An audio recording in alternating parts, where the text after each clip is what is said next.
На Балканите лъжите и историята често разменят местата си. И ако доскоро те бяха пазени за вътрешна консумация, преди 2 години македонското правителство реши да затвори всички усти с твърде голям залък. Проекта Скопие 2014.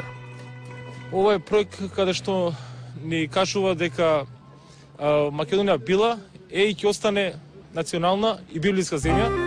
Мнозинството од македонците веќе се сметаат дека се потемци на античка Македонија, благодарејќи пред се на државната политика, која во последните интензивно 3 години ја комплетно менува историјата на Македонија. В момента по проекта се изграждат паметници, фонтани, црква, музеи, административни сгради, триумфална арка и дори нов мост над река Вардар.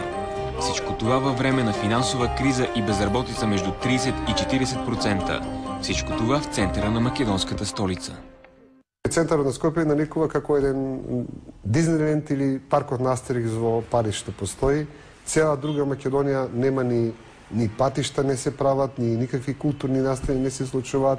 Значи, се работи за мене, она што се нарекува една концепцијска карикатура на главниот град на Република Македонија. Основна движеща сила на тези строежи е така наречената антиквизация. Опит за обединение на мултиетническа Македонија околу общи антични корени. Оние кои имаат стручно око или образование, која ги гледаат овие работи, или се смеат, или ми приоѓаат како да ми умрел близок и ми изразуваат сочувство. Идејата на овие згради е да представуваат еден нов кулис, театарски кулис за брза промена на идентитетот на народот. Архитект Мирослав Грчев е познат в Македонија като автор на националното знаме.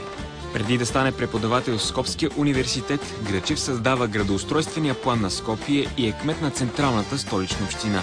Само дилетант, само будала може да зборува за македонска култура, македонска историја во предисториско време, во неолит или во палеолит. Тоа во нормални земји би требало да служи како дел од пародии или комедии. Кај нас тие луѓе им даваат микрофони и говорници сериозно да зборат и да го срамат овој народ. Встрани от историјата, Скопие 2014 е нагледно доказателство, че на Балканите всичко, дори изкуството, може да бъде политика.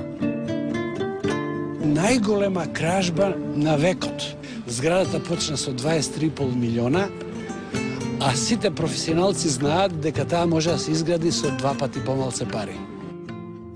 Проектот веќе чини над 400 милиони евра. Колку ќе чини до крај, знаете, никој не имате знае. еден парадокс. Од една страна, вие славејќи го името на Александар Македонски и правејќи се дека сте многу голема нација, вие внатрешно ги одбивате сите други од себе. Ги одбивате и албанците, и турците, и ромите, и власите. И значи, наместо единство, вие правите неединство. Неверојатна вистина е дека автор на локациите, урбанистичките решенија и идеите е еден човек. Тоа е нашиот премиер.